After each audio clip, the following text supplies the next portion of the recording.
श्रीमा श्री अरविंद यही श्री अरविंद पाठचक्र रे ऑनलाइन माध्यम रे योगदान करिथिबा भाई अपा मानकु नमस्कार। आजिरो आलोच्य विषय समर्पण और बाधा विघ्न तृतीय भाग। समर्पण और बाधा विघ्न तृतीय भाग प्रसंग रे आलोचना करबा निमंते भुवनेश्वर ग्यारेज छकर सत्यश्री अपा सत्यश्री रथन को मु अनुरोध करुछि। सत्यश्री अपा तांकर वक्तव्य प्रदान करंतु। जगत जननी श्रीमा और परम प्रभु श्री अरविंद को सहस्र प्रणाम। एबे ideal child online Shri Aurobindo पाठचक्र रे जो अपा भाई माने जोग देइछंती समस्त को प्रणाम। आज दीर्घ दिन परे पुणी माँ को कथारे माँ को स्मरण रे एई अमूल्य समय बिताइबा को सुजोग मिलिथिबारु माँ को आउ कमल भाई को कृतज्ञता जनाउछि। आमे समस्ते एबे जानि पारुचे जेतेबेले प्रथमे ऑनलाइन पाठचक्र कार्य आरंभ हेतिला केते अपा भाई जोग देउथिले आउ एबे केतिकी। प्रकृत रे ग्रंथावली आलोचना छड़ा ए साधारण टॉपिक आमे केते थर सुनी सारलुनी। माँ कहउछंती केवल सुनिले हेबनी ताकू कर्म रे करबा को पड़िबो। गत 23/3/2021 तारीख रे समर्पण और बाधा विघ्नर प्रथम भाग 15/4/2021 रे समर्पण और बाधा विघ्नर द्वितीय भाग कुआइथिला। आज समर्पण और सेथिरे थिबा किछि बाधा विघ्नर तृतीय भाग सुनिबा। किपरि बाधा विघ्न को प्रत्याख्यान करी माँ को समर्पित हेबा अभ्यास करिबा। आमर सृष्टिकारिणी माँ प्रभुଙ୍କ पाखरे निजको समर्पित करिथिले। जहा तुम इच्छा ताहा ही मो इच्छा हेउ बा न हेउ बांछा पूरण हसी हसी सबु बरी नेबी प्रिय जीवन दियो बा दियो मरण। यह सबु अपा भाईंकर एबे प्राय मुखस्थ। आउ प्रभु श्री अरविंद मध्य समर्पित करी प्रभु को कहउछंती ओ दाव of whom I am the instrument, O secret spirit and nature housed in me, let all my mortal being now be blent in thy still glory of divinity. I have given my mind to be dog, thy channel mind. I have offered of my will to be thy will. Let nothing of myself be left behind in our union mystic and unutterable. Jar भाषांतर नुहे परं भावांतर हेला हे परमेश कर मते तुमे सेवादास विराजिछ तुमे अंतरे मोहर प्रकृति मोठारे मेलिछि आसर एमर शरीर अरपे आहुति उपासना स्मरे तुम दिव्य स्थिति पिछि मन तुम मन पासे इच्छा गईठिछि संकल्पर साथे मोरो बोली जहा नरहु जीवने ए जन्म सार्थक तुमरी स्मरणे। तेणु आमे माँ श्री अरविंद को आश्रा करथिबा अपा भाई माने ए जन्म को सार्थक करिया पई माँ श्री अरविंद को ठारू स्मरण और समर्पण खाली शिखिबानी अभ्यास करी कार्यकारी करिबा।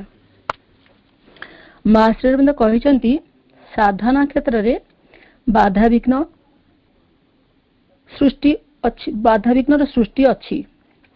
सेगुड़िक हला आसक्ति कामना वासना अवसाद बाधा विपत्ति और विशृंखला अहं गर्व दंभ काम भय खाद्य विरोधी शक्ति राजी मन वचन मनीषर प्रकृति प्राणसत्ता इत्यादि।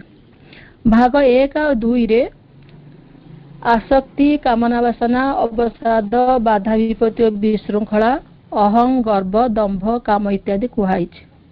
आज आम भय खाद्य विरोधी शक्तिराजी मन वचन मनीषर प्रकृति प्राणसत्ता यही सब जो विरोधी शक्ति अच्छी से किसी आलोचना करवा। प्रथम देखिए भय।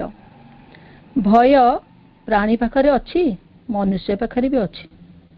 दुख रोग अभाव मृत्यु संदेह अविश्वास संकीर्णता हीनमन्यता सर्वोपरि अहं है भयर गोटे गोटे कारण।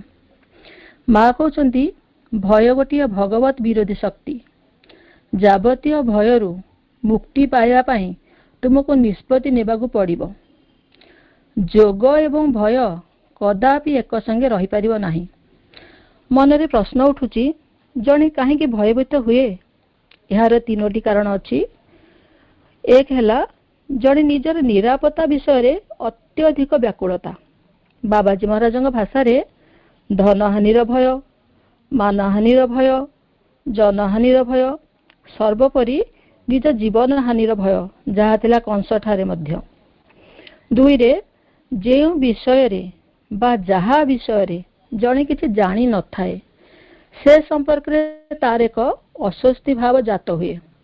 से अस्वस्ति भावटा चेतना रे भय रूप धरी आसे। और तृतीय कारण है भगवान को ऊपर विश्वास और निर्भरशीलतार अभाव। यही कथाटी मो पाखरे थरे घटी। कौन से एक दिन मु एकुटिया रहूली। राति से दिन 10:30 11 को शोगली। ठीक अधराति हम कारण मु बेसी समय शोई नथिली। शुणिली राम नाम सत्य है हरिनाम सत्य है। ए निश्चिंत सत्य एवं क्रूर शब्द रे भयर देह शीतई उठिला। निद भांगीगला। भाविली स्वप्न देखिली बोधे। कारण ये पाख आकर तो आमर सेमिति ये हठात के चली जबार कहीं व्यक्ति नथिले। और ये शब्द कौन शुणुची भाभी पारुनी सतरे कौन किए चलीगले आम ये पाख निकटरू कहीं तो सेमती नथिले।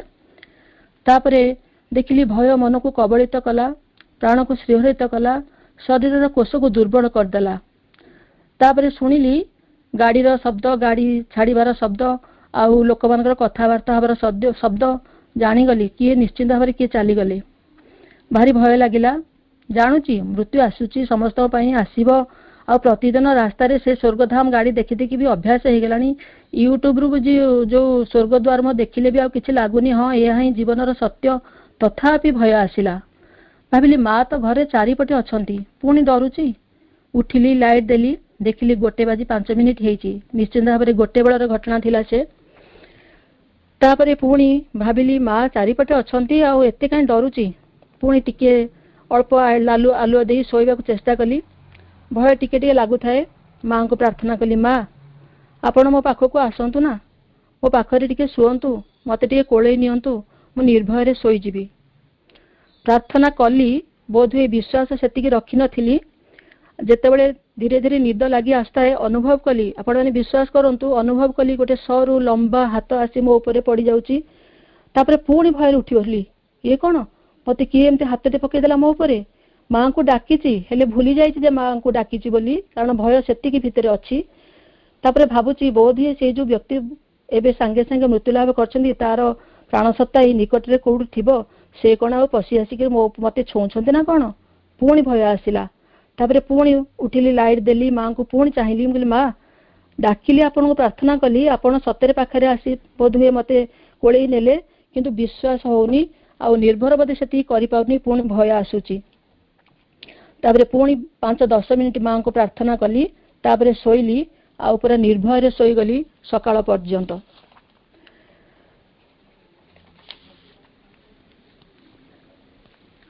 मनीष पई सबुठु बड़ भय है मृत्यु भय। राधानाथ कहते बड़ क्रूर काल बड़ अविश्वासी हाबड़ी जीव से अकस्मात आसी। माँ कहते शांत रुह दंभ रुह जने प्रकृत शत्रु तुम ऊपर आक्रमण करने को आसिले भी से दुर्बल हो। ए कथाटी मध्य सत्य। मोर जने अत्यंत निकट संपर्क व्यक्ति ब्रिटिश अमलर कथा से सेतबेले सत्यवादी वन विद्यालय अर्थात गोपबंधु जो विद्यालय ब्रिटिश अमल करथिले से विद्यालय से शिक्षकता करथांती।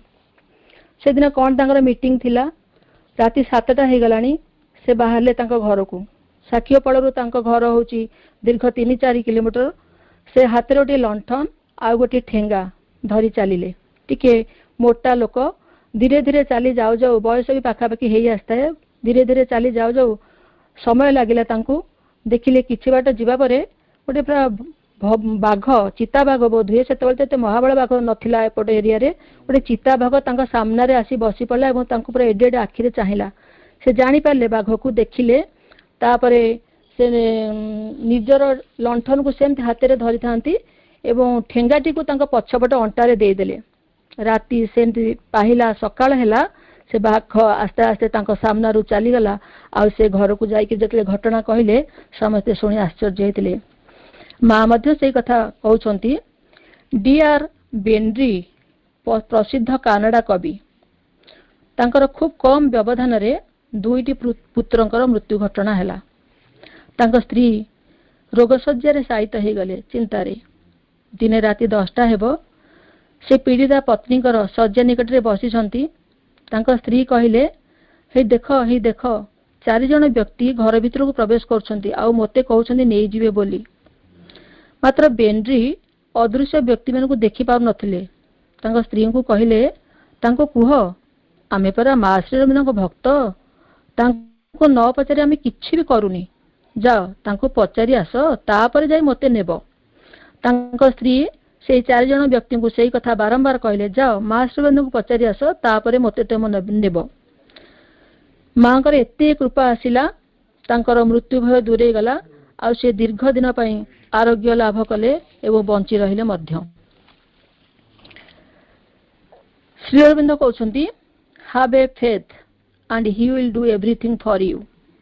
मां कहउछंती भय कर नाही विश्वास रखि थाओ तुमर एही सब किछि कष्ट दूर हेइ जिवो। जाबतीय भय उपरे विजय लाभ करबाकू हेबो एवं सेही दिव्य परम करुणा उपरे विश्वास स्थापन करबाकू पड़िबो। जे संपूर्ण भावे जाग्रत सचेतन एवं भगवान को ऊपर विश्वास रखिछि तार भय नाही। विश्वास एक आलोक जहाँ हमको चेतनार अग्रगति कराई नहीं सत्य को चिन्हाई दिए। थरे यदि तुम जोगपथ प्रवेश करिछ तेबे समस्त प्रकार भय को अतिक्रम करने को हेबो। सेमाने हेले मानसिक भय, प्राणिक भय एवं देहरे प्रत्येक कोषरे भरी रहितबा शारीरिक भय। जे रूपांतर चाहे एवं जोगपथर पथिक हेबाकू चाहे ताकू संपूर्ण रूपे निर्भीक हेबाकू हेबो। पृथ्वी पृष्ठरे भगवान को कार्यधारा को नष्ट भ्रष्ट करदेवा पाई जे भगवत विरोधी शक्ति गुड़िक अछंती सेमानक मध्यरु भय अन्यतम। जे माने प्रकृति रे जोग साधना करिया को चाहंती सेमानकर प्रथम कर्तव्य हैला समस्त शक्ति देई समस्त निष्ठा देई यथासंभव तितिक्षार सहित निज चेतनारू एही भय आशंका को ठेली फोपाड़ी देबा। मां को बाटरे चलीबाकू हेले जन को निर्भीक हेबाकू पड़िबो। मां कहउछंती जहा को तमे भय करिवो सेही भय तुम आड़ को टाणी हेई आसीबो। जदि तुमे रोग को भय करिवो तेबे रोग टाणी हेई आसीबो। जदि तुमे आकस्मिक दुर्घटना को भय करिवो तेबे से दुर्घटना भी टाणी हेई आसीबो। काहार काहार नदी समुद्र प्रति भय रहिछि, काहार बा निया को भय रहिछि, काहार काहार भूत प्रेत को भय रहिछि। जहा को भय करिवो से ता निकट को टाणी हेई आसीबो।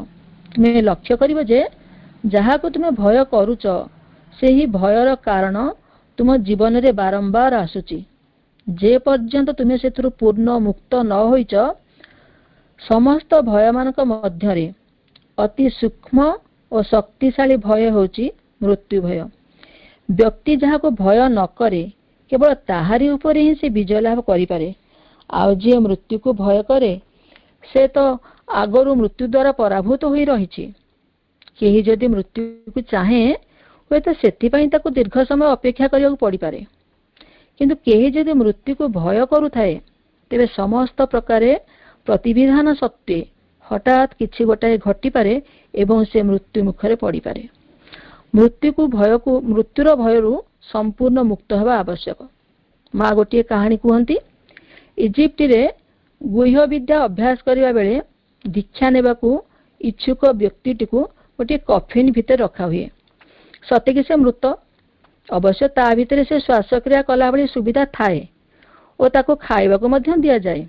एपरी रक्षा द्वारा मन करा जाए से मृत्यु भयरू मुक्त हुए।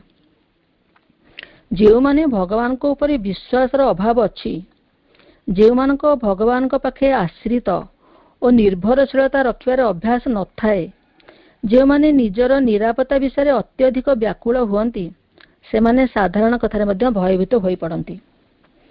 गोलकुंडा आश्रम रे जोड़ा मांकर सबुठारु सुश्रेष्ठ और सुंदर आश्रम अतिथि भवन, थरे कहीं से गोटे गोलकुंडा आश्रम रे गोटे अतिथि भवन जड़े कहीं व्यक्ति आसी रोथांती। से माँ श्रीअरविंद को भल पाती, प्राय समय आश्रम को आसती।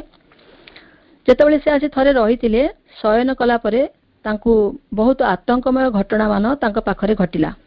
से अनुभव कले तांकु गोटे सिंह आसी माड़ी बसुची। अन्य एक रात्रि से देखिले स्वयं श्री अरविंद रक्तवर्ण वस्त्र परिधान पूर्वक तांकु कहउछंती, परदिन तुमे मृत्युवरण करिवो। एहीपरि बारंबार भयावह घटना परे से समस्त विषय माँ का निकट में वर्णना कले।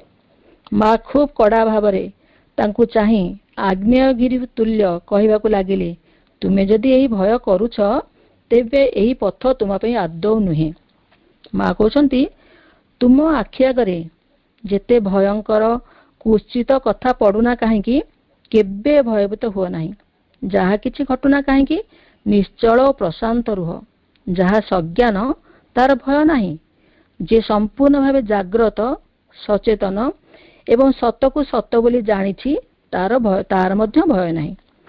भय को जय करिवार सर्वोत्तम उपाय हैला तुमे जहाकु भय करुच ताहाकु साहसर सहित सम्मुखीन हुओ, तेबे भय रहिबो नाही। थरे नलिंदा धर्मपत्नी इंदुलेखा दीदी बोध हुए से नलिंदा को विवाह करथिले। तापरे तांकु नलिंदा आश्रम को आनिके आस्तिले। से समय श्री अरविंद अंत निवास को जाई नथांती। लोक मानकु श्री अरविंद को दर्शन पाई अनुमति मिलु थाए। थरे इंदुलेखा दीदी श्री अरविंद को निकट रे उपस्थित थांती। सेही समय रे से निकट रास्ता दे गोटे शव शोभायात्रा हठात चली जाउ थाए। हृदय विदारक करुण क्रंदन वायुमंडल को प्रकंपित कर देउ थाए। इंदुलेखा दीदी एते भयभीत हो गले जे श्री अरविंद को जाबुड़ी धरले। श्री अरविंद तांको अभय देई कहिले, एतरे भय करिबार किछि नाही, भय मनरे थाए सेठारु ताहाकु दूर करि दियो। माँ कहते जेतेबेले भय आसीबो सेतेबेले जदि तुमे ता उपरे ज्ञान शक्ति आलोक ठोल कर ताहले तुमर एही भय एक बार मुक्त हो जिवो। आमर समस्त भावावेगर अतीत आम सत्तार नीरव शांत गभीर प्रदेश रे एक आलोक निरवच्छिन्न भाव में जलुछि। ताहा हेउछि चैत्यसतार ज्योति। एही ज्योतिर अनुसंधान कर, एहा उपरे एकाग्र हुओ। ताहा सर्वदा तुम सहित ही रहिछि। तुमे अमरत्वर चेतना मध्य जाग्रत हुओ। अनुभव कर जे सर्वदा जीवित थिल, जीवित ही रहिबो। तापरे देखिबा खाद्य मध्य किपरि आमर साधना रे विरोध सृष्टि करे। श्री अरविंद कहउछंती खाद्य प्रति आसक्ति लालसा उत्कंठा अकारण रे जीवन रे एक प्रधान वस्तु हेछि। एही तत्व जोगमार्गर संपूर्ण विपरीत। कौनसी खाद्य स्वाद दृष्टि सुखकर बोली सचेतन हेबा किछि भूल कथा नुहे। मात्र खाद्य प्रति अतिरिक्त वासना पोषण करिबा बा ताकू पाइबा पई व्यस्त हेबा उचित नुहे। गंगा कूल जने सन्यासी थिले। से प्रतिदिन गंगा पानी पान करिया सहित अल्प किछि खाद्य संग्रह करी खाई देई सब बेले जोग ध्यान रे रहउथिले। दिने से तांकर खाद्य संग्रह पई जाउथांती। तांको नाकरे काकरा पिठार वासना बाजिला। तापरे से एते काकरा पिठा खाइबा को एते मन कले, कहले ना आज जाउची मागी आनिबी अटा किछि चीनी आ किछि घियो, तापरे आज काकरा पिठा करी निश्चिंत खाइबी, भारी स्वादिष्ट लागिबो। निर्दिष्ट जिनस मागिया पई तांको बहुत समय लागिला। तांको बहुत बाट जीवाउ पड़ला। जेतेबेले से आश्रम को फेरी आसिले काकरा पिठा करि सारी खाइले, देखिले तांकर दिनटी सेइथरे कटि जाइछि। भाबिले हे केते बड़ भूल काम कली। ये साधारण काकरा पिठा खाइया पई मोर आज दिनटी चलीगला। मु किछि भी भगवान को डाकी पालिनी, जोग ध्यान करिया तो दूर कथा भगवान को ना भी नहीं पालिनी। एते से व्यस्त होई बोले एते मन दुख कले। एते कष्ट रे करिथा काकरा पिठा को ବାଲି ଗୋଳେଇ ଦେଲେ। ତାପରେ ଯାହା ସେ ଖାଇଥିବେ ପାଟିରେ ପୁରେଇଲେ ଏବଂ ତାକୁ ଫିଙ୍ଗିଲେ। ତାପରେ କହିଲେ ଆଜିଠାରୁ ଆଉ କେବେ ବି ଏମିତି ଖାଦ୍ୟ ପ୍ରତି ମନ ବଳେଇବି ନାହିଁ। ପ୍ରକୃତରେ ଖାଦ୍ୟ ପ୍ରତି କୌଣସି ଆକର୍ଷଣ କିମ୍ବା ବିକର୍ଷଣ ରହିବା ଉଚିତ ନୁହେଁ। ଖାଦ୍ୟ ପ୍ରତି ଆକର୍ଷଣକୁ ଜୟ କରିବାକୁ ହେଲେ ସର୍ବଦା ଖାଦ୍ୟ ବିଷୟରେ ଚିନ୍ତା କରି ମନକୁ ବିଭ୍ରାନ୍ତ କରିବା ଏକ ଭୁଲ ପନ୍ଥା। ଶରୀରର ସୁସ୍ଥତା ପାଇଁ ସୁଷମ ଖାଦ୍ୟ ଆବଶ୍ୟକ। ଅନ୍ନକୁ ବ୍ରହ୍ମ ବୋଲି କୁହାଯାଏ। ଭାଗବତରେ ମଧ୍ୟ ଅଛି, ଅନ୍ନ ବିହୁନେ ହଂସହାନି, ଯୋଗ ସାଧୁକୁ କାହା ଜ୍ଞାନୀ। ଶ୍ରୀରାମକୃଷ୍ଣ କହୁଥିଲେ ଖାଲି ପେଟରେ ଧର୍ମ ହୁଏ ନାହିଁ। ଧର୍ମ କହିଲେ ଯୋଗ ସାଧନକୁ ହିଁ ବୁଝାଏ। ଶ୍ରୀ ଅରବିନ୍ଦ କହିଛନ୍ତି ଖାଦ୍ୟ ବିଷୟ ନେଇ ତୁମ ମନକୁ ବିବ୍ରତ କର ନାହିଁ। କୌଣସି ଲୋଭ ବା ଘୃଣା ନ ରଖି ଯଥାର୍ଥ ପରିମାଣର ଖାଦ୍ୟ ଭୋଜନ କର। ଅତି ବେଶୀ ନୁହେଁ ବା ଅତି ଅଳ୍ପ ନୁହେଁ। ଶରୀର ରକ୍ଷା ନିମନ୍ତେ ମାଙ୍କ ଦ୍ୱାରା ପ୍ରଦତ୍ତ ଏକ ବସ୍ତୁ ରୂପେ ଯଥାର୍ଥ ମନୋଭାବ ସହ ଭଗବାନଙ୍କୁ ସମର୍ପଣ କରି ଖାଦ୍ୟ ଗ୍ରହଣ କର। ଗୀତାରେ ମଧ୍ୟ ଖାଦ୍ୟକୁ 3 ପ୍ରକାର କୁହାଯାଇଛି, ତାମସିକ, ରାଜସିକ, ସାତ୍ବିକ। ତାମସିକ ଖାଦ୍ୟ ହେଲା ଗତ ଜାମ, ଗତ ରସ, ପୁତି ପୁଣି ପର୍ଯ୍ୟୁଷିତ, ଉଚ୍ଛିଷ୍ଟ, ଅମେଧ୍ୟ ଖାଦ୍ୟ ତାମସିକ ପ୍ରୀତିଯୁକ୍ତ, ଅର୍ଥାତ୍ ଯାହା ବାସି, ପଚା, ଯାହାର ଗୁଣ ନଷ୍ଟ ହୋଇଯାଇଥାଏ। ରାଜସିକ ଖାଦ୍ୟ ହେଲା ରାଜସର ପ୍ରିୟ କଟୁ, ଅମ୍ଳ, ଲବଣ, ଅତ୍ୟୁଷ୍ମ, ଦୁଃଖ, ଶୋକ, ରୋଗପ୍ରଦ, ଜ୍ୱାଳାକର, ରୁକ୍ଷ, ତୀକ୍ଷ୍ଣ, ଅର୍ଥାତ୍ ରାଜସିକ ଖାଦ୍ୟ ତାହା ଯାହା ଅତ୍ୟନ୍ତ କଟୁ, ଲୁଣି, ଯାହା ରକ୍ତକୁ ଗରମ କରେ, ସ୍ୱାସ୍ଥ୍ୟକୁ ନଷ୍ଟ କରେ। ସାତ୍ବିକ ଖାଦ୍ୟ ହେଲା ଆୟୁ, ସତ୍ତ୍ୱ, ବଳାରୋଗ୍ୟ, ସୁଖ, ପ୍ରୀତି ବୃଦ୍ଧି କର, ରସ୍ୟ, ସ୍ନିଗ୍ଧ, ହୃଦୟ ସ୍ଥିର, ପ୍ରିୟ ଖାଦ୍ୟ ସାତ୍ବିକର। ଅର୍ଥାତ୍ ସାତ୍ବିକର ଖାଦ୍ୟ ହେଲା ସରସ, ସ୍ନିଗ୍ଧ, ପୁଷ୍ଟିକର ତଥା ମନୋରମ, ଯାହା ଆୟୁ, ସତ୍ତ୍ୱ, ବଳ, ଆରୋଗ୍ୟ, ସୁଖ ଓ ପ୍ରୀତି ବୃଦ୍ଧି କରେ। ଆମେ ତ ସମସ୍ତେ ଆଶ୍ରମର ଖାଦ୍ୟ ଖାଇଥିବା। ଆଶ୍ରମର ସାଧକମାନେ ସେ ଖାଦ୍ୟ ଖାଇ କେତେ ସୁସ୍ଥ ଅଛନ୍ତି ସମସ୍ତଙ୍କୁ ଜଣା। ଶ୍ରୀ ଅରବିନ୍ଦ କହୁଛନ୍ତି କେଉଁ ନିର୍ଦ୍ଦିଷ୍ଟ ଖାଦ୍ୟ ସାତ୍ବିକ, କେଉଁଠି ସାତ୍ବିକ ନୁହେଁ, ତାହା ହେଲା ଅନ୍ୟ ଏକ ପ୍ରଶ୍ନ। ତାହା ନିର୍ଦ୍ଧାରିତ କରିବା ଅତ୍ୟନ୍ତ କଷ୍ଟକର। ଆଧ୍ୟାତ୍ମିକ ଦିଗରୁ ମୁଁ କହିପାରେ ଖାଦ୍ୟର ପ୍ରଭାବ ଖାଦ୍ୟର ଗୁଣଠାରୁ ଅଧିକ ଭାବେ ଗୂଢ଼ ବାତାବରଣ ଏବଂ ଗୂଢ଼ ପ୍ରଭାବ ମଧ୍ୟରୁ ଆସିଥାଏ। ଶାକାହାର ହେଲା ଅନ୍ୟ ଏକ ଅଲଗା ପ୍ରଶ୍ନ।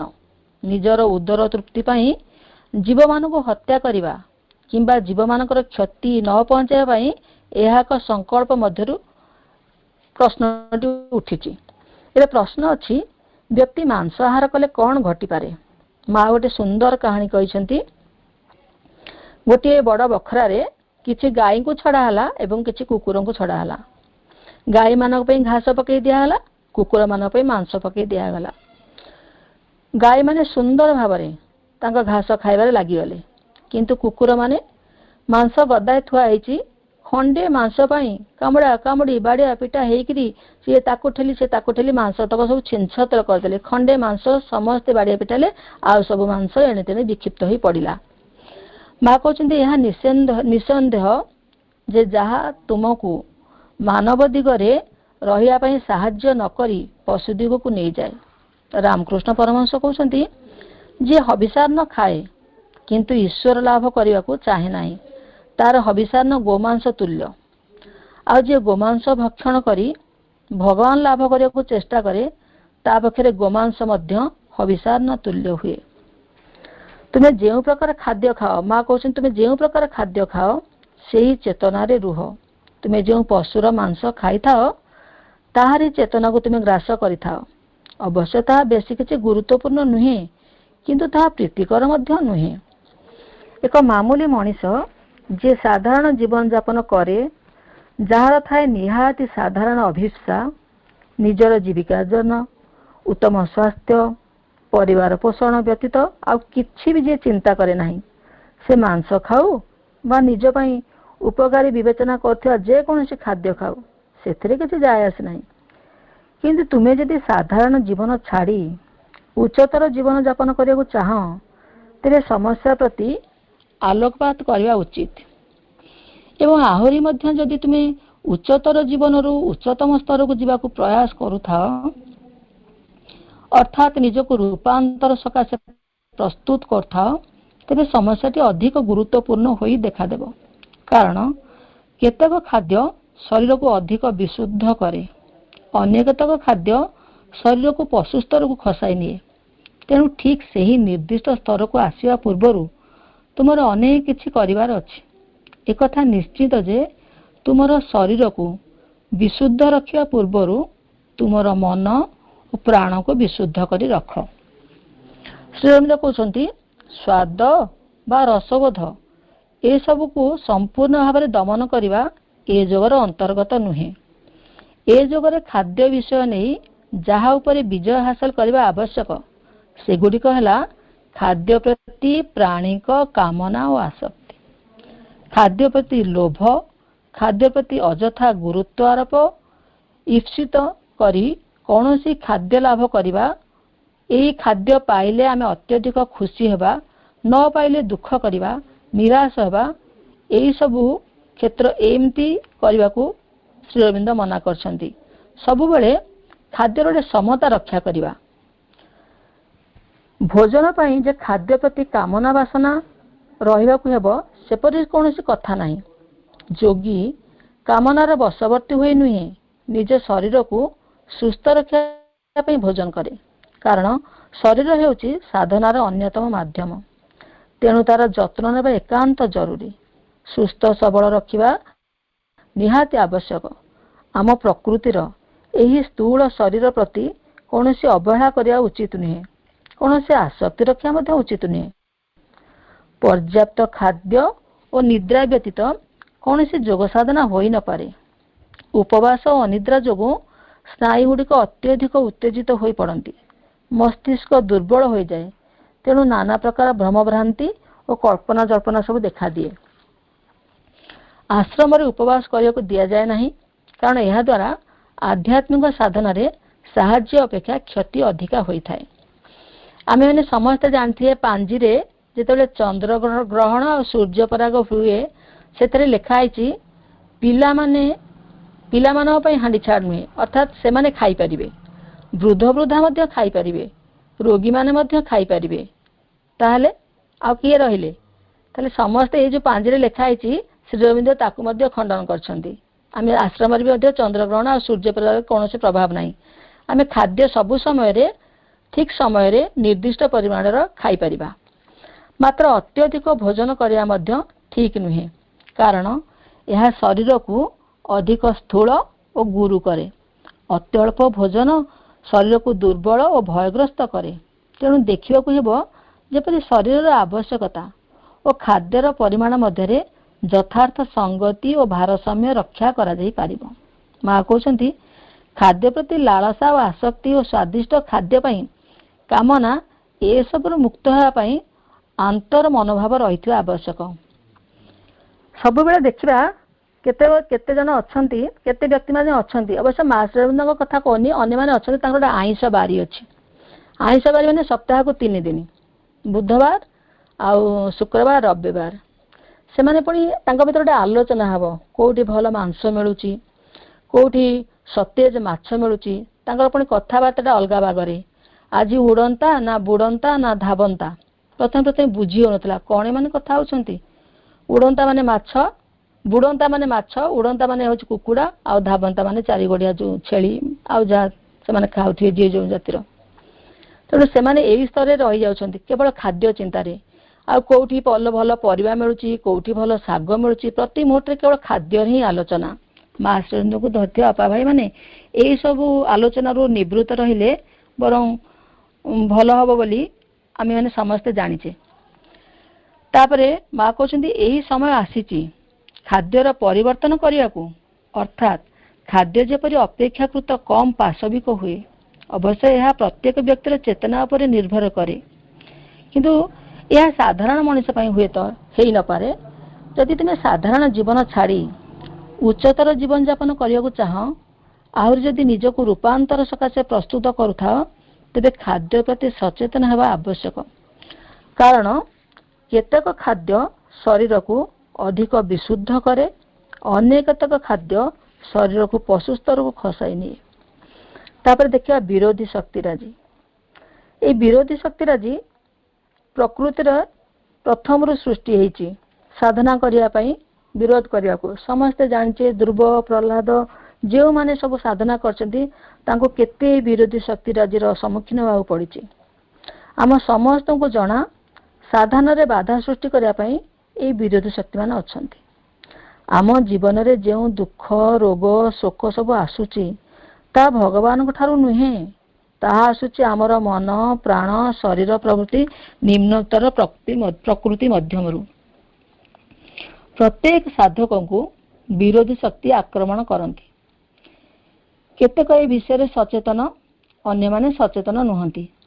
विरोधी शक्ति मानकर लक्ष्य है साधक को प्रभावित करने और तार साधना को व्यर्थ करने। आम मानकर साधारणतः अनुभव थिबो जेतेबेले आमे मांकर कौनसी काम करने को मन करथिबा प्राय समय अनेक असुविधा आसे। मन पकांतु 2020 मसीहा एप्रिल 24 तारिख कथा। समस्ते प्राय अनेक अपा भाई पंडिचेरी जावाई, कारण से थर मांकर आसबार शतवार्षिकी पूर्ण होता। केते अपा भाई आग्रह सहित केते टिकट करथिले, सब वृथा हो गला। केते मन दुख लगिला, जाई पालेनी। आमे सेही दिन ठारू आज जाए मध्य आमे अनेक अपा भाई मां को समाधि दर्शन करने को जाई पारिने, कारण आमको से विरोधी शक्ति एवं मध्य टाणी रखुची। माँ कहते विरोधी शक्ति मान आक्रमण पाई कौनसी कारण आवश्यकता न थाए। से माने जहाँ को इच्छा ताकू एवं जेतेबेले इच्छा सेतेबेले आक्रमण करिथांती। साधक केवल देखिया कथा जेपरि विरोधी शक्ति माने कौनसी प्रकार रे प्रश्रय बा प्रवेशर अधिकार न पाते। एपरिक केही जणे भी साधक नाही जे विरोधी शक्तिराजी द्वारा आक्रांत होई नाही, किंतु जणी साधकर पूर्ण विश्वास एवं आत्मनिवेदन थाए तेबे विशेष किछि बाधा कष्ट बिना से सब अचिरे व्याहत करिपारे। श्री अरविंद जगत रे श्री अरविंद कहउछन्ती जगत रे विरोधी शक्ति माने अज्ञानता को धरी रखिया पाई उद्दिष्ट। एही अज्ञानता कौन? श्री अरविंद मतरे अज्ञानता होछि 7 प्रकार। प्रथम है परम सत्ता विषय रे अज्ञानता, कालातीत को कालागत बोली भाविबार अज्ञानता, विश्व परिचय को पासरी मुकार अज्ञानता, आगरु जीवन थिला परे रहिबो यह निर्भूल एही जीवन को सर्वस्व मणिबा ही अज्ञानता, भीतर को न जाई बाहरे बुलिबा ही अज्ञानता, केवल मन प्राण शरीर उपरे गुरुत्व देबा ही अज्ञानता, कामना वासना रे जाल रे पड़ी वक्र पथरे गति करवा ही अज्ञानता। सेथिपाई पूर्ण जोगरे जने साधक को साधना पथरे आगेबा को हेले विरोधी शक्ति ठारो रक्षा पाइबा दरकार। एवं ये विरोधी शक्ति ठारो दूरेबा को हेले आग निज भितरे थिबा अज्ञानता को चिन्हवा को पड़िबो। प्रत्येक महान बा गुरुत्वपूर्ण मानवीय प्रचेष्टा भली जोग साधना रे मध्य प्रबल भावरे विरोधी शक्ति मानकर हस्तक्षेप अनुभूत हुए एवं परिस्थिति प्रतिकूल हुए। यही सब को अतिक्रम करने को हेबो। सेमानको अत्यधिक प्राधान्य देवा द्वारा सेमानकर गुरुत्व बढ़े और सेमानकर शक्ति बहुगुणित हो जाए। जागतिक शक्तिराजीर कार्य और आक्रमण संबंध में एतिकी कहा जाई पारे जे जेतेबेले साधना रे अग्रगति त्वरान्वित हुए और सुनिश्चित होगा जाउथाए एवं विशेषतः जेतेबेले विरोधी शक्तिराजी देखंती आंतरसत्ता उपरे आउ सेमाने प्रभाव पकाई पारिबे नाही, सेतेबेले सेमाने बाह्य आक्रमण द्वारा व्यक्तिर सत्ता को दोहराई देबा चेष्टा करती। प्रभु श्रीअरविंद मध्य एही विरोधी शक्ति द्वारा आक्रमण हेतिले। माँ कहउछन्ती विरोधी शक्ति मानकर आक्रमण अपरिहार्य। से सबु जोग पथरे परीक्षा भावरे तुमको नेबाकू हेबो एवं सही अग्नि परीक्षा मध्यरे साहसर सह आगे जीवाकू हेबो। एपरिक माँ कहउछन्ती विरोधी शक्ति मानकर आवश्यकता रहिछि, कारण सेमाने संकल्प को दृढ़ करती एवं अभिष्य को स्पष्टतर करती। भगवान को उपरे यथार्थ भरोसा एवं विश्वास रखिले विरोधी शक्ति माने विघ्न घटाइले मध्य साधना आगे जीव।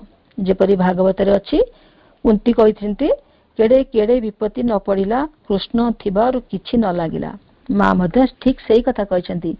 If you keep your faith unshaken and your heart always open to me, then all difficulties, however great, will contribute to the greater perfection of your being। अर्थात अतुट विश्वास नहीं जदि तुमर हृदय को सर्वदा मो आड़ को खोली धर ताहले आक्रमण जेते कठिन हेउना काहेकि ताहा तुम सत्तार पूर्णता लाभ दिगरे ही साहाय्य करिवो। जड़े साधक 26-27 वर्ष हेलाणी से पंडिचेरी जाइछन्ती आउ तांको घर को मध्य फेरी नाहंती। तांको आश्रमर अनेक दायित्व सहित समाधि फूल सजार दायित्व मध्य दिया हेछि। से प्रतिदिन राति 3 उठी फूल सजाइବାକୁ जाती। एमती नवेम्बर मास ही थाए तांको वर्षारे ओदा ही प्रबल ज्वर है 103-104 ज्वर दीर्घ 15 दिन जाए रहिला। छाड़िलानी ज्वर अनेक औषध खाइले तथापि ज्वर छाड़ू न थाए किंतु से तांको समाधि सजा काम को मध्य छाड़ू न थांती। अनेक तांकर सांगसाथी बुझेले अरे तू रही जा टिके ना सजाना आउ किछि दिन जाऊ देह भल हो जाऊ सजेबू। से कहले ना तमे माने मो कामडा काले नै जीवो मु से कामरु मा देइथिबा कामरु मु सेथरु निवृत्त हेबे नाही। तापरे एमिति व्यस्त हेले जे समस्ते तांको घर को फोन कले कहले तांको टिके बुझाओ ज्वर छाड़ुनी। नवेम्बर मास प्राय दिन वर्षा होची से वर्षारे भिजिक भी समाधि सजाया को आसुंती। घर जेतले फोन गला से उत्तर देले माँ को पाखु आसीची माँ काम देइछंती ज्वर हेइची बोध हुए मते से कामरु निवृत्त करिया पई मते विरोध शक्ति आक्रमण करूची। माँ ज्वर छड़े देबेनी कामटा कहीं छाड़ी देबी। तेणु विरोध शक्ति एमती आक्रमण करिवो जदि आमे माँ कर कामरे एमती जोर जबरदस्ती कामरे रहिबा लागि रहिबा तारे विरोधी शक्ति आपे आपे दूरे जीवो। यह निश्चिंत सत्य। श्री अरविंद मध्य कहिसंती जेतेबेले तुमे धक्का पाइबो विपदग्रस्त हेबो विफल काम हेबो सेतेबेले शांत मनरे ताहाकु मानि नै धीर भावरे अविरत माँ कर बा भगवान कर साहाय्य प्रार्थना करिवो। तापर देखिवा मन मन साधना क्षेत्र में अनेक बाधा विघ्न सृष्टि करे। मन को सेतिक दृढ़ कले आमे आध्यात्मिक साधना क्षेत्र में आगे पारिबा। कारण आध्यात्मिक साधना क्षेत्र में मनर भूमिका गुरुत्वपूर्ण। मन एक उड़ंता पक्षी। कामना बासना यार दुईटी डेणा। काम क्रोध लोभ मोह अहं परस्विकातरता यही षड़रिपु मन को विक्षिप्त करे। मनर कार्य है इच्छा करिबा वस्तु देखिले पाइबा को इच्छा करिबा खाद्य देखिले खाइबा को इच्छा करिबा वस्त्र देखिले पिंधिबा को इच्छा करिबा। एपरिक बेले बेले आमर काम गोटे आड़े थिबो मन आउ गोटे आड़े थिबो। आपण मन तो समस्ते जानिछंती से सन्यासी और गणिका कथा। सन्यासी जनक माड़ी गड़ौ थांती प्रति मुहूर्त भगवान पाखरे तांको सजाती तांको भोग करती तांको बसी तांको पाखरे भगवान को चाहिए बसंती। तापर जेतेबेले टिके समय मिलिबो जाइकी से पाचिरी टपिकी से गणिका को अनाती से कौन करुची बोली। तापरे अपर पक्षरे से गणिका जनक निजको सजाए तार पेट पाटना पोषिया अन्य लोक मान को चाह बसता किए आसले ताको 2 पैसा दब किंतु मन सबु बेले थाए भगवान पाखरे। 2 जनकर मृत्यु है जेतेबेले देखिले सन्यासी जनक जाउछंती जमपुर को आउ गणिका जनक जाउछंती देवपुर को। से माने कहले अरे अरे ये कौन उल्टा हो गला। सन्यासी कहले अरे मते कौन नौच तुम जमपुर को। जमपुर लोक मैंने कहले हाँ हाँ तुम्हें ही जमपुर को जीव कारण तुम सीना एमती देखे होता भगवान पाखे ध्यान कर तुम मन परा थिला गणिका पाखरे आ से गणिका जनक सीना प्रकृति में देखे होते मोर लोक मन थिला अन्य मान पाखरे मन थिला परा प्रकृत भगवान पाखरे। ताले आमे सेमती जो काम करे जहाँ भी करे मन आम जदि भगवान पाखे रहिबो आमे साधना क्षेत्र में निश्चित भाव आगे जीवा। आम मानकर मन सर्वदा विक्षुब्ध। जोग साधना करने प्रथमे मन को निश्चल करने पड़ो। जोगर चरम अवस्था किपरि पहुँची हेब श्रीकृष्ण से कथा गीतारे कहिथिले। तांकर से उपदेश शुणी अर्जुन हताश भाव भगवान को कहिथिले हे मधुसूदन मन तो अत्यंत चंचल आपण आत्मार समता रूपक जो जोग तत्व व्याख्या कले এই ଚଞ୍ଚଳ ମନରେ ତ ସେହି ମହତ୍ତ୍ୱ ଭାବ ଚିରସ୍ଥାୟୀ ହେବାର ସମ୍ଭାବନା ନାହିଁ। ହେ କୃଷ୍ଣ, ମନ ଅତି ଚଞ୍ଚଳ, ଦୁର୍ଦାନ୍ତ, ବଳବାନ ଏବଂ ଇନ୍ଦ୍ରିୟାଦିର ବିକ୍ଷେପ ଉତ୍ପାଦକ। ଏହାକୁ ବିଷୟ ବାସନାରୁ ନିବୃତ୍ତ କରିବା ଅତ୍ୟନ୍ତ କଷ୍ଟକର। ଆକାଶସ୍ଥ ବାୟୁକୁ ଗୋଟିଏ ପାତ୍ରରେ ଆବଦ୍ଧ କରି ରଖିବା ଭଳି ଏହା ନିରୋଧ ଓ ଦୁଃସାଧ୍ୟ ବୋଲି ମନେ ହୁଏ। ଶ୍ରୀକୃଷ୍ଣ ମାନବ ପ୍ରତିନିଧି ଅର୍ଜୁନଙ୍କର ଏହି ଅଭିଯୋଗ ଶୁଣିଥିଲେ ଏବଂ ଯାହାର ଉତ୍ତର ଦେଇଥିଲେ ତାହା ସବୁ ଯୁଗର ମନୁଷ୍ୟ ପାଇଁ ଗୁରୁତ୍ୱପୂର୍ଣ୍ଣ। ମନ ସଂଯମ କ୍ଷେତ୍ରରେ ଭାରତୀୟ ଚିନ୍ତା ଓ ସାଧନା ପ୍ରଣାଳୀ ବିଶେଷ ଭାବରେ ଶ୍ରୀକୃଷ୍ଣଙ୍କର ଏହି ଉପଦେଶ ଉପରେ ପ୍ରତିଷ୍ଠିତ। ଶ୍ରୀକୃଷ୍ଣ କହିଲେ, ମନ ଯେ ଦୁର୍ନିଗ୍ରହ ଓ ଚଞ୍ଚଳ ସେଥିରେ କିଛି ମାତ୍ର ସନ୍ଦେହ ନାହିଁ, କିନ୍ତୁ ହେ କୌନ୍ତେୟ, ଅଭ୍ୟାସ ଓ ବୈରାଗ୍ୟ ଦ୍ୱାରା ଏହା ନିଗୃହୀତ ହୋଇଥାଏ। ଅଭ୍ୟାସ ଓ ବୈରାଗ୍ୟ ଏହି ଦୁଇଟି ଶବ୍ଦ ଦ୍ୱାରା ଶ୍ରୀକୃଷ୍ଣ ମନ ନିୟନ୍ତ୍ରଣର ସମସ୍ତ ରହସ୍ୟ ପ୍ରକାଶ କରିଛନ୍ତି। ସେହି ପୁରାଣ ଯୁଗରୁ ଆଜି ପର୍ଯ୍ୟନ୍ତ ସମସ୍ତ ସାଧୁ ମହାତ୍ମାଗଣ ଏହି ଏକ ବାକ୍ୟରେ ଅଭ୍ୟାସ ଓ ବୈରାଗ୍ୟ ଛଡ଼ା ମନ ସଂଯମର ଅନ୍ୟ କୌଣସି ପନ୍ଥା ନାହିଁ ବୋଲି କହିଛନ୍ତି। ବିବେକାନନ୍ଦ କହିଲେ, ଯେ ପର୍ଯ୍ୟନ୍ତ ଆମେ ଜୀବନରେ ଇନ୍ଦ୍ରିୟ ସୁଖର ଲାଳସକୁ ବିଚାରପୂର୍ବକ ତ୍ୟାଗ ନ କରିଛୁ ସେ ପର୍ଯ୍ୟନ୍ତ ମନକୁ ଦମନ କରିବାର ଶକ୍ତି ଦୃଢ଼ ହେବ ନାହିଁ। ଜଣେ ମାଲିକ ଥିଲେ, ସେ ନିଶା ଖାଆନ୍ତି ଏବଂ ତାଙ୍କ ସେବକ ଦ୍ୱାରା ସେ ନିଶା ସଂଗ୍ରହ କରନ୍ତି। ନିଶା ଆଣୁ ଆଣୁ ଯେତେବେଳେ ସେହି ସେବକ ଜଣକ ନିଶାଗ୍ରସ୍ତ ହେଲା, ମାଲିକ ଅନୁଭବ କଲେ ତାକୁ ଆଉ ସେ ତାଙ୍କ ବଶରେ ରକ୍ଷା କରିପାରିବେ ନାହିଁ। ମନ କ୍ଷେତ୍ରରେ ମଧ୍ୟ ସେହି କଥା। ଯେଉଁ ମନରେ ଆମେ ଇନ୍ଦ୍ରିୟ ସୁଖ ଖୋଜୁ ସେହି ମନକୁ କେବେ ହେଲେ ଆମେ ସଂଯମ କରିପାରିବା ନାହିଁ। ଆମେ ସବୁ କହୁ, ମୁଁ ଅନ୍ୟମନସ୍କ ଥିଲି ତେଣୁ ଦେଖି ନାହିଁ, ମୁଁ ଅନ୍ୟମନସ୍କ ଥିଲି ତେଣୁ ଶୁଣି ନାହିଁ। ଅତଏବ ମନ ଦ୍ୱାରା ହିଁ ଆମେ ଦର୍ଶନ କରୁ ଏବଂ ଶ୍ରବଣ କରୁ। କାମ, ସଂକଳ୍ପ, ସଂଶୟ, ଶ୍ରଦ୍ଧା, ଅଶ୍ରଦ୍ଧା, ଧୃତି, ଅଧୃତି, ଲଜ୍ଜା, ପ୍ରଜ୍ଞା, ଭୟ ଇତ୍ୟାଦି ସମସ୍ତ ମନ। ନିଜ ମନ ଉପରେ ଯାହାର ନିୟନ୍ତ୍ରଣ ନାହିଁ ସେ ମାନସିକ ଶାନ୍ତି ପାଏ ନାହିଁ। ମନ ସଂଯମ ଦ୍ୱାରା ଯେଉଁ ସର୍ବୋଚ୍ଚ ଫଳ ଲାଭ ହୁଏ ତାହା ହେଲା ଆଧ୍ୟାତ୍ମିକ ଜ୍ଞାନ। ବୁଦ୍ଧଦେବ ମଧ୍ୟ ନିଜର ସାଧନା କ୍ଷେତ୍ରରେ ମନକୁ ସଂଯମ କରିବା ପାଇଁ 5ଟି କଥା କହିଛନ୍ତି। ସେଗୁଡ଼ିକ ହେଲା, ଯଦି ମନୁଷ୍ୟ ଭାବିବ ଦିନେ ନା ଦିନେ ମୋ ଦେହରେ ବାର୍ଦ୍ଧକ୍ୟ ଆସିବ, ତାହେଲେ ତାର ଯେଉଁ ଗର୍ବ ଅହଙ୍କାର ସେ ତାକୁ ନିଶ୍ଚିତ ଭାବରେ ସେ ପଥରୁ ଟିକେ କମିଯିବ। ଦିନେ ନା ଦିନେ ଯଦି ସେ ଭାବିବ ମୋତେ ବ୍ୟାଧି ଆକ୍ରମଣ କରିବ ଏବଂ ମୁଁ ତାହାକୁ କଦାପି ଏଡ଼ାଇ ପାରିବି ନାହିଁ, ତାହେଲେ ସେ ମଧ୍ୟ ଟିକେ ଏ ଯେଉଁ ଶରୀରର ସୌନ୍ଦର୍ଯ୍ୟ, ଶରୀରର ସୁସ୍ଥତା ଉପରେ ଏତେ ଗର୍ବ କରୁଛି ସେଥିରୁ ମଧ୍ୟ ଟିକେ କମିଯିବ। ଦିନେ ନା ଦିନେ ମୋର ମୃତ୍ୟୁ ହେବ, ମୁଁ ତାହାକୁ ଏଡ଼ାଇ ପାରିବି ନାହିଁ। ଯଦି ମୃତ୍ୟୁ ନିଶ୍ଚିନ୍ତ ଏ ଜୀବନ ଘଟିବ ତାହେଲେ ସେ ଦିନେ ନା ଦିନେ ତା ମନକୁ ମଧ୍ୟ ଟିକେ ସଂଯତ କରିବ ଯେ ମରିବି ତ ଏତେ କାହିଁ ସବୁ ସଂଗ୍ରହ କରିବି, ଏତେ କାହିଁ ମନକୁ ଅନ୍ୟ କଥାରେ ଲଗେଇବି, ବରଂ ପ୍ରଭୁଙ୍କ କଥାରେ ଲଗେଇବି। ତାପରେ ବୁଦ୍ଧଦେବ ପୁଣି କହୁଛନ୍ତି, ସମସ୍ତ ବସ୍ତୁ ଯାହା ମୁଁ ଭଲ ପାଏ, ଧରି ରଖିବାକୁ ଚାହେଁ, ସେଗୁଡ଼ିକର ପରିବର୍ତ୍ତନ, କ୍ଷୟ, ମୋ ଠାରୁ ବିଚ୍ଛିନ୍ନତା ଆସିବ ହିଁ ଆସିବ। ତାହେଲେ ମୁଁ ଏତେ ଏଇ ବସ୍ତୁ ପ୍ରତି କାହିଁକି ଏତେ ଆକର୍ଷିତ ହେବି? ଯଦି ଏଇ କଥା ସବୁବେଳେ ଭାବିବ ତାହେଲେ ମନକୁ ସେଥିରୁ ମଧ୍ୟ ଟିକେ ନିବୃତ୍ତ ରଖିବ। ତାପରେ ବର୍ତ୍ତମାନରେ ମୁଁ ମୋର ପୂର୍ବ କର୍ମର ପ୍ରତିଫଳ ଏବଂ ମୁଁ ହିଁ ମୋର ଭଲ ବା ମନ୍ଦ ସମସ୍ତ କର୍ମର ଉତ୍ତରାଧିକାରୀ। ଯଦି ଏଇ କଥା ଟିକେ ଭାବି ବସିଏ ତାହେଲେ ନିଶ୍ଚିନ୍ତ ଭାବରେ ଭଲ କର୍ମରେ ନିଜକୁ ନିୟୋଜିତ କରି ପ୍ରଭୁଙ୍କ ଆଡ଼ିକି ସେ ମନ ନେବ। ମନକୁ ଯଦି ଆମେ ଜପ, ଧ୍ୟାନ, ପଠନ, ଭଗବତ ଚିନ୍ତା ଇତ୍ୟାଦି କର୍ମରେ ଲଗେଇ ପାରିବା, ମନ ଆମ ସାଧନାରେ କ୍ଷତି କରିପାରିବ ନାହିଁ। ମା ଶାରଦା ଦେବୀ, ସ୍ୱାମୀ ବ୍ରହ୍ମାନନ୍ଦ, ରାମକୃଷ୍ଣ ପରମହଂସ, ବାବାଜୀ ମହାରାଜ ମଧ୍ୟ ସମସ୍ତଙ୍କର ସେଇ ଗୋଟିଏ କଥା, ମନକୁ ସ୍ଥିର କରିବାକୁ ହେଲେ ନାମ ଜପ ହିଁ ଦରକାର।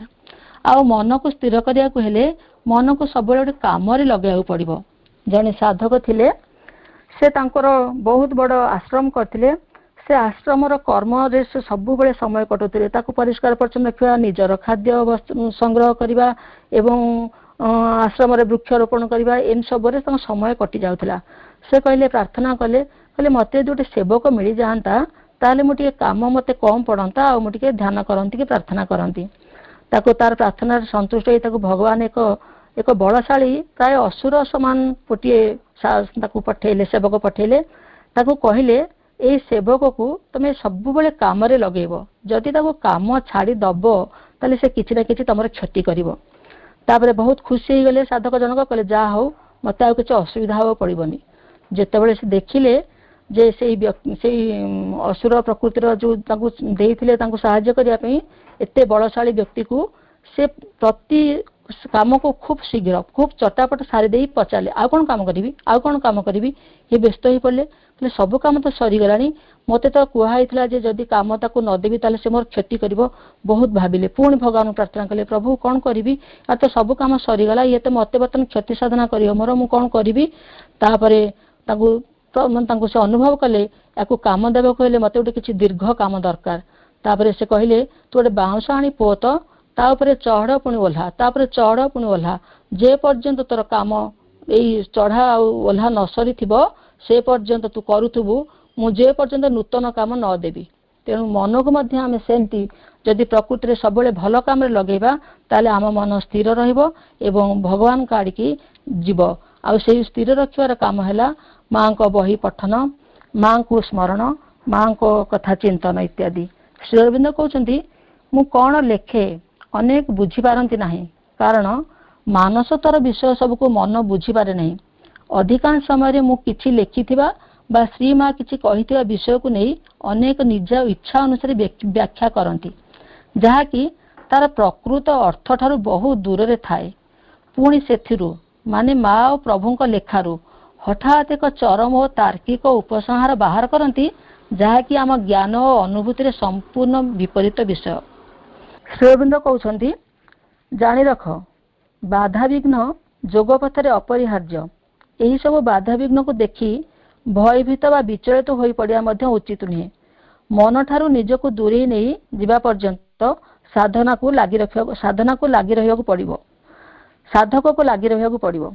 मन सर्वदा जुक्तिवादी ता मन रे प्रश्न उठे भगवान को पाइबा को एते कष्ट काई करी किंतु केवल जेते व्यक्ति क्षेत्रटी को परिष्कार करी कर्षण करी बीजवापन करी जाग्रत होई रहिथिबो तेबे जाई सर्वोत्तम फसल आमदानी करिया पई आशा रखिबो। सबु किछि भगवान कारण भगवान सबु किछि मध्य प्रच्छन्न भाव रहिछंती प्रकटित होई नाहंती। मन पार्थिव विषय प्रति आकृष्ट हुए मात्र ता भितरे थिबा भगवान को प्रति नुहे। जने साधक हिसाब रे तुम पई आवश्यक दिव्य जननी को प्रति संपूर्ण भावे उन्मुख हेबा। थरे जदि सत्ताटी भगवान को निकट रे समर्पित होई थाए तेबे ताहा सर्वभूत रे भगवान को दर्शन करि पारिबो। मां को प्रार्थना करिबा मां हमको कृपा करंतु जेमती से राजस्थानी स्त्री लोक माने तांको मुंडरे गरा परे गरा गरा परे गरा पानी गरा रखी निर्विघ्न रे बहु दूररू चली आसी पारंती। आमे सेमती आमको जेते विरोधी शक्ति आक्रमण करू आम पाई जेते दुख कष्ट आसू आमे सेमती आम मन को माँ श्री अरविंद पाखरे रखी आमर जोग जीवन रे आगे जीवा को माँ कृपा करंतु। समस्त को प्रणाम। वंदे मातरम। वर्तमान गोटी मिनिट माँ का नाम जप करने सहित आज श्री अरविंद पाठचक्र को समाप्त करवा। माँ माँ माँ माँ माँ माँ माँ माँ माँ माँ माँ Ma ma ma ma ma ma ma ma ma ma